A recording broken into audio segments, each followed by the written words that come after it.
Hello friends, you are welcome to my YouTube channel Meena learning point. आज मैं आपके 2D shapes के formulas के कॉन्सेप्ट को क्लियर करने वाली हूँ, जिससे आपको आगे रटने की ज़रूरत नहीं पड़ेगी क्योंकि रटना मना है। इससे पहले जिसने भी मेरे चैनल को सब्सक्राइब नहीं किया है तो पहले जाकर मेरा चैनल सब्सक्राइब कर लीजिए और बेल आइकन पर क्लिक कर लीजिए ताकि मेरे नेक्स्ट वीडियोस की अपडेट एंड नोटिफिकेशन आपको मिलती रहे। तो चलिए फ्रेंड्स, स्टार्ट करते हैं। 2D shapes means 2D for dimensional shapes। इसमें आप कोई भी शेप ले सकते हैं, जैसे कि अब आप ये सर्कल ड्रॉ कर रहे हैं या आप ये एक रेक्टेंगल ड्रॉ कर रहे हैं, ये आपका स्क्वायर हो गया, ये ट्रायंगल और एनी अदर। ये जो आप ये फिगर ड्रॉ कर रहे हैं ये आपके 2D शेप्स में कब आएंगी? जब आप इनको छू सकते हैं, बट आप इनको अपने हाथ में नहीं ले सकते, उठा नहीं सकते। आप सिर्फ इनको पेपर पेन लेकर ड्रॉ कर सकते हैं, जैसे कि अभी मैं इस टाइम ड्रॉ कर रही हूँ, लेकिन आप इनको अपने हाथों में उठा नहीं सकते। तो ऐसी शेप्स जो हैं वो आपकी 2D शेप्स में आती है। 2D, D for dimensions। Dimension means पहलू। आप इसके लिए कोई फिगर, जैसे कि अभी आपका सर्कल है, इसके दो पहलू हैं। पहलू मीन्स कि आपको दो चीजें फाइंड आउट करनी पड़ सकती है। First one is perimeter. Perimeter को आप सिंपल वे में कह सकते हैं boundary. Boundary of a particular figure means कोई भी अगर आपकी फिगर है उसकी बाउंड्री ये ले सकते हैं आप, तो इसको हम पेरीमीटर कहते हैं, मीन्स परिमाप। इसको मैं आपको एक एग्जांपल के थ्रू समझाती हूँ। जैसे कि आपका ये एक रेक्टेंगुलर फील्ड है, खेत हो गया आपका आयताकार। तो अगर आपको इसके चारों तरफ ऐसे बाड़ लगानी है या क्यारी लगानी है, तो आपने कितने एरिया को किस एरिया को कवर किया है, कहाँ कहाँ पे आपने वर्क किया है, कितना। तो ये निकालने के लिए आप ये फाउंड आउट करने के लिए आप क्या करेंगे, इस रेक्टेंगुलर फील्ड का आप परिमाप निकालेंगे। इस परिमाप को आप पेरीमीटर कहते हैं। And second one is area. Area of the figure. Area means क्षेत्रफल। क्षेत्रफल मीन्स यहाँ पर आपका मतलब है, जैसे आपने अभी यहाँ पर एक रेक्टेंगुलर फील्ड ली थी, तो इस रेक्टेंगुलर फील्ड ने आपके कितने एरिया को कवर किया है, ये आपका एरिया हो गया।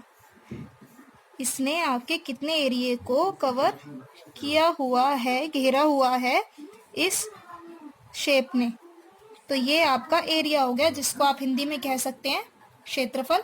इसको भी मैं आपको एक एग्जाम्पल के थ्रू समझाने वाली हूँ। Take an example. फर्स्ट, जैसे आपको इसी रेक्टेंगुलर फील्ड में पूरा घास लगानी है, ठीक है। तो ये आपका पूरा, या फिर कोई भी खुदाई करनी है तो आप पूरे एरिया को कवर करेंगे। तो आपने कितने एरिया में ये किया है, ये निकालने के लिए आप इसका एरिया निकालने वाले। अब हम रेक्टेंगल के फॉर्मूला पर आते हैं, ठीक है। अब मैं इसका कॉन्सेप्ट आपको क्लियर कराने वाली हूँ, जिसके बाद आपको रटने की जरूरत नहीं पड़ेगी क्योंकि रटना मना है। ये आपकी एक रेक्टेंगुलर फील्ड हो गई। अब इसकी मान लो कोई ना कोई इस शेप में, इसकी कोई ना कोई ये साइड है, इसकी कुछ ना लेंथ होगी, मतलब लंबाई रही होगी, और यहाँ पर इसकी कुछ ना कुछ ब्रेथ रही होगी, मीन्स चौड़ाई रही होगी। अगर आप पेरीमीटर की बात करते हैं तो यहाँ पर मैंने अभी बताया था आपको, जैसा कि ये जो आप यहाँ पे बाउंड्री ले रहे हैं टोटल, ये आपका पेरीमीटर होता है। तो यहाँ पर आपको ये L है, तो ये सेम, इसमें आपको याद रखना पड़ेगा कि ये जो रेक्टेंगुलर होता है उसमें अपोजिट साइड्स जो होती हैं वो इक्वल होती हैं। That means this equals to this, and ये इसके इक्वल होने वाली है, ये इसके इक्वल होने वाली है। तो यहाँ पर आपको अगर ये L है तो ये भी आपका L रहा होगा, और ये अगर B है तो इसकी लेंथ भी आपकी B रही होगी। तो इसको भी हम B से डिनोट कर सकते हैं।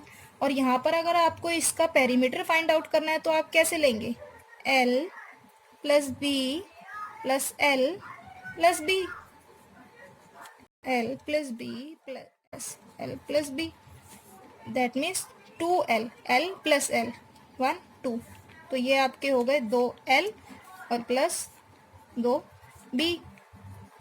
ये आपका बन गया पेरीमीटर का formula 2 into bracket open L plus B bracket close. अब हम आगे रेक्टेंगल के एरिया की बात करने वाले हैं। जैसा कि मैंने आपको पहले ही बताया था, अगर इसकी लेंथ L है तो इसकी भी L होगी, और इसकी अगर ब्रेथ सेम है B है तो इसकी सेम B होगी, क्योंकि अपोजिट साइड्स जो होती हैं वो इक्वल होती हैं। और इसमें रेक्टेंगल चारों कोण जो आपके एंगल होते हैं वो इक्वल होते हैं 90 डिग्री के। सारे एंगल्स जो होते हैं वो इक्वल्स टू 90 डिग्री, ये आपको लर्न करना पड़ेगा, ठीक है। अब इसके बाद हम इसके एरिया की बात करते हैं। एरिया मैंने अभी आपको बताया है कि जो ये एरिया कवर है, तो इसके लिए हम आपको एग्जाम्पल के थ्रू समझाते हैं। जैसे अब आप ले लेते हैं, कुछ बच्चों का ग्रुप है, उसको आपको अरेंज करना है रो एंड कॉलम के फॉर्म में। तो आपने उसके लिए 4 रोज बनाई है और हर एक रो में 5 स्टूडेंट्स हैं, 2 3 एंड 4। ये आपकी हो गई 1 2 3 4, यानी 4 पंक्तियां जिसमें आपके स्टूडेंट्स आपने अरेंज किए। और हर एक रो में आपके कितने स्टूडेंट्स हैं, 1 2 3 4 5, तो यहाँ पर मैंने 5 लिखा हुआ है। और आपकी रोज कितनी है, 1 2 3 4, तो मैंने यहाँ पे 4 लिखा है। अब आपको हर एक स्टूडेंट इंडिविजुअली काउंट करने की ज़रूरत नहीं है।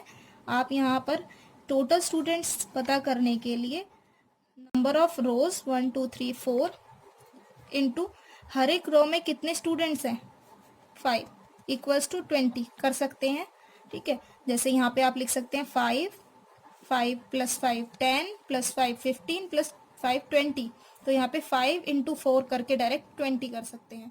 तो इसी से हमारा ये फॉर्मूला बना है। जैसे कि आपने इसको लेंथ ले लिया और इसको ले लिया ब्रेथ, तो यहाँ पे आपका फॉर्मूला बन गया L into B it means 20। अब हम यहाँ पर स्क्वायर के पेरीमीटर की बात करते हैं। स्क्वायर क्या होता है, ऐसे 4 साइड से बनी हुई फिगर जिसकी हर एक साइड जो होती है वो आपकी इक्वल होती है और हर एक एंगल 90 डिग्री का एंगल होता है। सारे एंगल्स जो होते हैं वो इसमें each angle equals to 90 degree, हर एक 90 डिग्री के बराबर। और जैसे अभी आपने रेक्टेंगल के केस में किया है, तो आपको यहाँ भी यही करना है। पेरीमीटर के लिए आपको यहाँ से स्टार्ट करना है, A plus A plus A plus A, 1 2 3 4, that means 4A, यानी कि 4 इंटू A, या फिर आप इसको लिख सकते हैं 4 इंटू साइड। साइड को हिंदी में कहा जाता है भुजा, तो आप इसको 4 गुना भुजा भी लिख सकते हैं। अब यहाँ पर आते हैं हम स्क्वायर के क्षेत्रफल पर। जैसा अभी बताया मैंने आपको, ये है स्क्वायर यानी वर्ग। अब इसमें सारी साइड्स इक्वल मीन्स बराबर होती हैं, तो ए। अब यहाँ पर हम इसके क्षेत्रफल मीन्स एरिया की बात करने वाले हैं, जितना इसने एरिया कवर किया है। क्षेत्रफल means area covered by a figure. तो यहाँ पर हम क्या कर सकते हैं, जैसे अभी मैंने रेक्टेंगुलर के केस में लिया था कि यहाँ पर जो लेंथ थी उसको ब्रेथ से मल्टीप्लाई कर दिया, गुना कर दिया।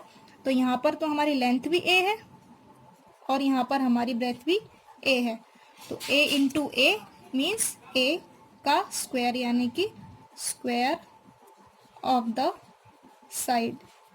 साइड का स्क्वायर मीन्स साइड को बोलते हैं आप भुजा, तो भुजा का वर्ग।